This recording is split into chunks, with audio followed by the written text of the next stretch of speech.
आप लोग सबसे पहले मेरा परिचय लीजिए कि मैं कौन हूँ, मेरा नाम क्या है और मैं कहाँ का रहने वाला हूँ। साथियों, मेरा नाम मोती है, मैं सिधारा नगरी का रहने वाला हूँ। घर में मुझसे छोटी मेरी बहन है, जो कि मेरी बहन का नाम सपना है। क्या बताऊं साथियों, हम भाई बहन इतने अभागी, इतने बदनसीब हैं कि जब हम भाई बहन छोटे छोटे से थे तभी हम भाई बहन के सर से माँ बाप का साया छीन लिए ऊपर वाले। हम भाई बहन बचपन में ही अनाथ हो गए, माँ बाप का प्यार ना पाए। लेकिन साथियों, गांव वाले कहते हैं कि मोती तुम सबसे बड़ा तेरा एक बड़ा भाई भी था, तेरे बड़े भैया का नाम हीरा था मोती, वो तुम सबसे बिछड़ गया। साथियों, मैं जब सुनता हूं तो बहुत दुख होता है कि मेरे भैया थे हम सबका सहारा, वो भी हम भाई बहन से बिछड़ गए। कभी कभी सोचता हूं कि ना मालूम इस दुनिया में मेरे भैया हैं भी कि नहीं हैं, लेकिन फिर भी भगवान से ही यही मांगता हूं कि भगवान अगर इस दुनिया में मेरे भैया हों तो जहां भी हों उन्हें सलामत रखना ऊपर वाले। माँ बाप के मर जाने के बाद किसी न किसी तरीके हम भाई बहन अपना जीवन बसर करते रहे, मेहनत मजदूरी करने लगा। साथियों, समय गुजरता गया, देखते देखते मेरी बहन सपना सयानी हो चुकी। हम भाई बहन धीरे धीरे सब कुछ भूलते गए, सारी बातों को भूल चुके थे, खुशी खुशी अपना जीवन बिताने लगे। कोई शिकायत उस भगवान से नहीं रह गई कि उस भगवान ने इस दुनिया में हम भाई बहन को अनाथ कर दिया है। लेकिन उस भगवान को ना मालूम क्या सूझी, उस भगवान को ना मालूम क्या सूझी कि उसने आज 6 महीनों से मेरे पूरे बदन में कोढ़ दे दिया है। आज मैं 6 महीनों से इस कुष्ठ रोग से ग्रसित हूँ। दूसरी तरफ मेरी बहन सपना सयानी हो चुकी है, दिन रात बहन की शादी की चिंता लगी रहती है। जहां भी जाता हूं, जिस भी दरवाजे पर अपनी बहन की शादी का रिश्ता लेकर के जाता हूं, ये दहेज के लोभी संसार वाले मुझ जैसे अभागे से दहेज की मांग करते हैं। कोई 1 लाख मांगता है तो कोई 50,000 मांगता है। आप सभी सोचिए बाबू कि जो इंसान अपने हाथों से 1 गिलास पानी उठा करके नहीं पी सकता, वो भला इतनी बड़ी रकम देने के लिए कहां पाएगा। यही सब सोच करके रातों को नींद नहीं आती, परेशान रहता हूं। मेरा एक दोस्त है जिसका नाम शिव बहादुर है, आज जब वो मेरे पास आएगा तो मैं उससे अपनी चिंता जरूर व्यक्त करूंगा।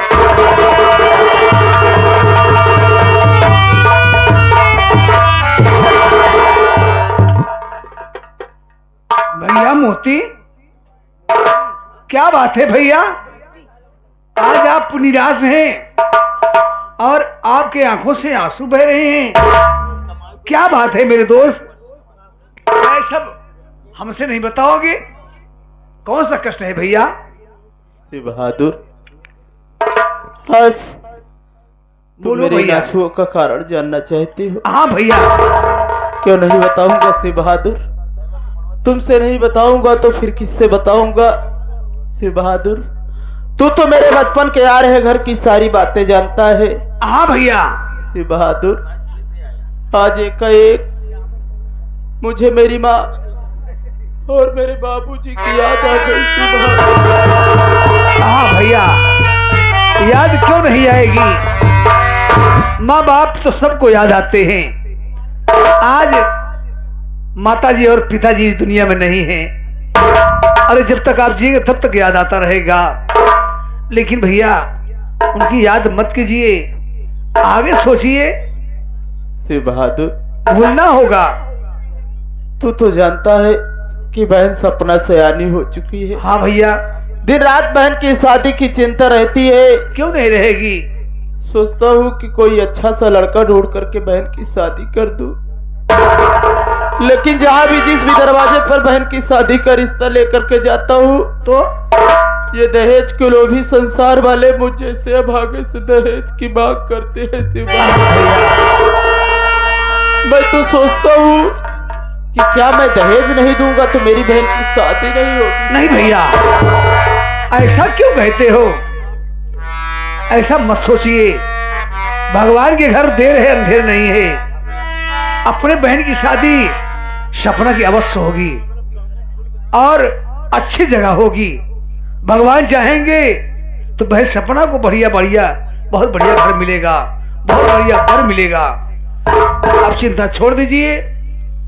देखो देखा जाएगा, कहीं अच्छा लड़का देखेंगे तो हम जरूर बताएंगे। ठीक है शिव बहादुर, लेकिन शिव बहादुर बहन सपना दिखाई नहीं दे रही।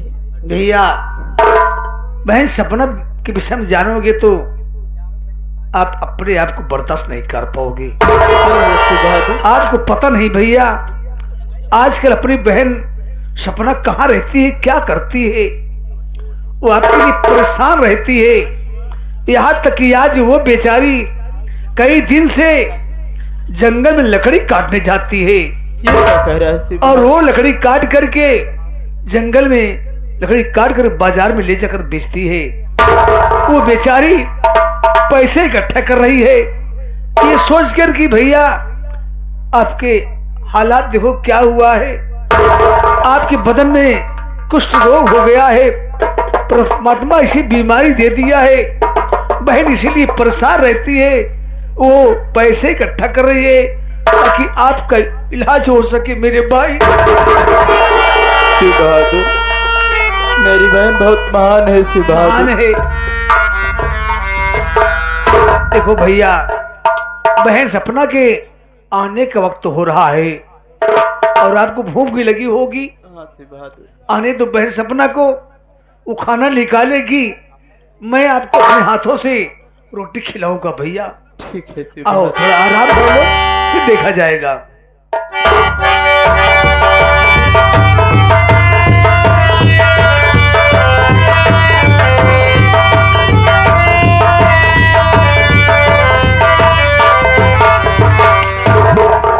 छोटू, बाबू, देख छोटू, हम लोग गरीबों की बस्ती में आ गए हैं हाँ और सामने झोपड़ी दिख रही है ना, हाँ वही मोतिया की झोपड़ी है।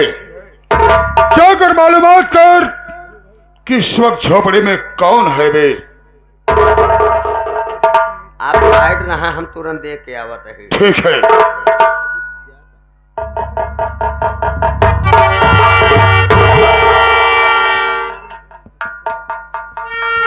यहाँ झोपड़ी दिखाई दे रही लेकिन कोई खोपड़ी नहीं दिखाई दे रही। इसी झोपड़ी में मोतिये की खोपड़ी होगी जरूर। अगर मोतिये की खोपड़ी नहीं होगी तो गांव की खोपड़ी होगी। कोई अगर खोपड़ी दिखाएगी तो हम पूछ लेंगे कि कौन है इस झोपड़ी पर। अबे झोपड़ी कौन है? बाहर निकालो, बाहर निकाल, अबे बाहर निकाल बे। कौन है बे? अबे तब इसका मेरे बात कर रहा था। अबे के है बे? देख सारे मंगता धोबी आएगी, द्वार छेक ली है। धोबी और ठीक है भाई, कपड़ा लेके आए हुई कि मंगता सर भीख मांगे आई हुई है। अगर जात है मुहारा मिल गए, पहले जूता उतारा हम 5 जूता पहले गिर के बाद बात करा।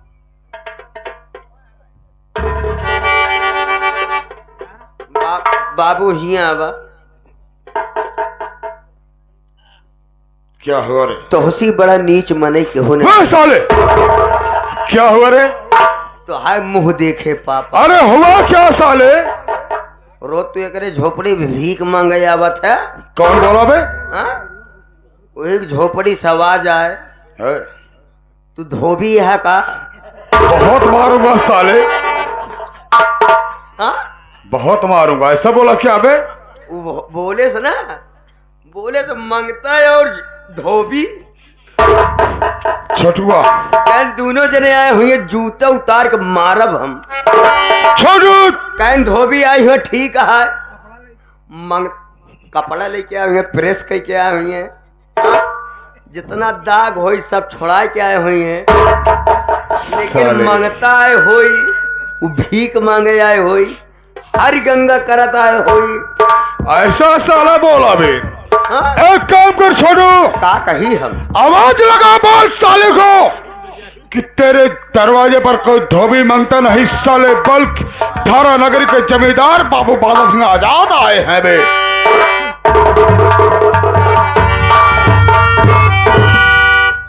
अबे आपका नाली के कीड़े, सुअर की औलाद, बाहर निकाल।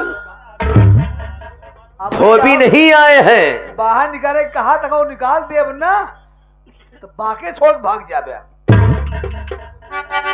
कहा निकाला यार बहरे? अबे अपने शरीर को निकालो बाहर। धोबी नहीं आए हैं, ना तो मंगता आए हैं। बाहर निकालो तब हम तुम्हें बताएं कि कौन आए हैं।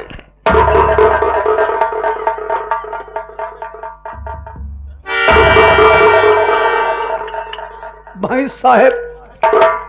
मुर्रा साहब कहा, लील गाय ही हम भालू देखे, अरे हमका अंडू बोकरा समझा। अरे यार कैसे बात करता भाई साहब? कौन चबरा मारा? हम मंगता ही वे। एक कैसे? ओ धोबी है। और क्यों वहां का? हाँ? और क्यों वही है का? नहीं, धोबी मंगता दोनों आए ही। अरे यार बुआ जी माना भाई साहब। वो कपड़ा लेके आए हैं, हम सामान लेके आए मांगे खातिर। देव्या देव्या, ये दादा के नाम तुमको बोले कर, अल्लाह रखे। बोलबो कर हमारा सुन गया। बोला हमारे पास मजबूरी है इसी बात करे क्या? हाँ, गेहूं पके वाला बा, हाँ, जब धान कटा है हाँ। देश के मंगता सारे आवत रहे, आवाज दे गाना गावे जान जे सारे आए। जागन नहीं लागत, लगावे के नहीं यही है। और जब कट के तैयार ही दे, हे भैया दे आप पसेरी भी है वो समझे हम। धोबी जो कहे ना, धोबिया कपड़ा लेके आवे कह रहा, हम कहीं हो जाएगी हो हाँ। के या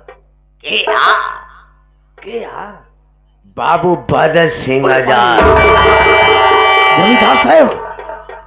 हे भाई एक आध डिब्बा लिया तो होगा हम। हाथ जोड़ता ही, हाँ, घोड़े गिरते ही। घोड़े न गिरा, घोड़े गिरबे जिन करा तो केवल बोकरी गिरा,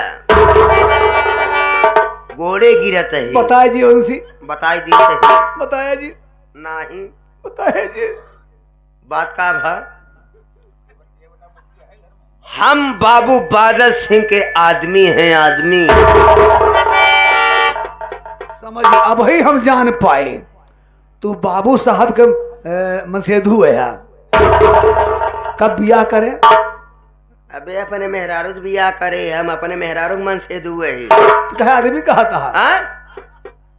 नौकर है उनका। नौकर ही, नौकर मतलब मनई न होते न। मनई मनई है ना, आई है तो का भालू समझ में आवत है हम। तो कुछ पहचानते हैं, भुटुल्लित न है। भोटुल्ली न वही हम, बात भोटुल्ली न वही खदेरुआ पास ही है ही हम। मोतिया कहाँ है बे? अंदर अंदर कमरे में। तुम बाहर करो, हम झोपड़ी में इन्हें आराम कर रहे हैं। उन्हें बाहर करो, मैं इन्हें अंदर कर रहा हूँ।